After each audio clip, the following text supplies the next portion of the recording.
সাহেবজাদা ফারহানের ঝড়ো 50-র পর বাবর আজমের প্রায় 150 স্ট্রাইক রেটের ব্যাটিং আর শেষের দিকে শাদব খানের 250 স্ট্রাইক রেটের ক্যামিও ইনিংস। যুক্তরাষ্ট্রের বিপক্ষে আগে ব্যাট করতে নেমে 191 রানে 12 লক্ষ্য দাঁড় করিয়েছে পাকিস্তান। জবাবে ব্যাট করতে নেমে শুরুটা মনোপুত হয়নি যুক্তরাষ্ট্রের জন্য।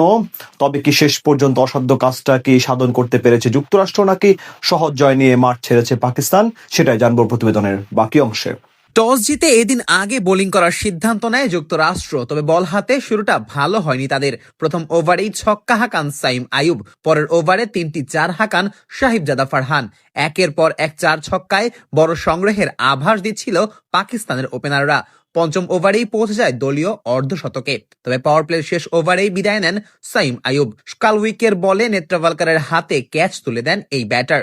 একই ওভারে বিদায় নেন সালমান আলী আগাও। 6 ওভার শেষে পাকিস্তানের সংগ্রহ গিয়ে দাঁড়ায় 2 উইকেট হারিয়ে 56 রানে। পাওয়ার প্লের পর পাকিস্তানের রানের চাকায় লাগাম টেনে ধরে যুক্তরাষ্ট্র। নবম ওভারে অর্ধশতকে পৌঁছান ফারহান। 27 বলে ব্যক্তিগত 50-তে পৌঁছান এই ব্যাটার। ফারহান একদিক দিয়ে বড় শট খেলতে থাকলেও অন্য প্রান্ত থেকে বাবর আজম খেলছিলেন ধীর গতিতে। তবে ইনিংসের 13তম ওভারে হারমিতের বলে একটি ছক্কা ও 2টি 4 হাঁকান বাবর। শুরুতে কিছুটা ধীর গতিতে খেলা বাবর ক্রমশই বড় শট খেলতে থাকেন, তবে 15তম ওভারে বড় শট খেলতে গিয়ে মিলিন্দ কুমারের হাতে ধরা পড়েন এই ব্যাটার। শেষ হয় তার 32 বলে 46 রানের ইনিংস। পরের ওভারে বিদায় নিয়েছেন সাহিবজাদা ফারহানও। শেষ হয় তার 41 বলে 73 রানের ইনিংস। শেষ দিকে ব্যাট হাতে ঝড় তোলেন শাদব খান। মাত্র 12 বলে 4টি 4 ও একটি ছক্কায় খেলেন 30 রানের ক্যামিও ইনিংস। আর এই ইনিংসে ভর করেই শেষ পর্যন্ত বিশাল সংগ্রহ দাঁড় করায় পাকিস্তান। যদিও শেষ 10 বলে 5 উইকেট হারানোতে 200-র কোটা পার করতে ব্যর্থ হয় দলটি। নির্ধারিত ওভারের খেলা শেষে তাদের ইনিংস গিয়ে থামে 9 উইকেট হারিয়ে 190 রানে। যুক্তরাষ্ট্রের হয়ে সর্বোচ্চ উইকেট তুলে নেন বেন স্কালউইক। ভারতের বিপক্ষে 4টি উইকেট নেওয়া এই বোলার এদিনও তুলে নেন 4টি উইকেট। 191 রান তাড়া করতে নেমে প্রথম ওভার থেকেই বেশ বড় শট খেলতে থাকে যুক্তরাষ্ট্রের 2 ওপেনার। বিশেষ করে শায়ান জাহাঙ্গীর যেন ছিলেন একটু বেশি আগ্রাসী। তবে ইনিংসের 5ম ওভারে বিদায় নেন গাউস। বড় শট খেলতে গিয়ে সালমান আলী আগার হাতে ধরা পড়েন এই ব্যাটার।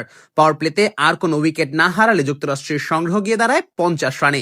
পাওয়ার প্লের পর কিছুটা চেপে ধরে পাকিস্তান, আর এই চাপটা সামাল দিতে পারেনি যুক্তরাষ্ট্রের ব্যাটাররা। 9ম ওভারে শাদাব খানের বলে বিদায় নেন প্যাটেল। নিজের পরের ওভারে আবারও আঘাত হানেন শাদাব, এবার বিদায় করেন শায়ানকে।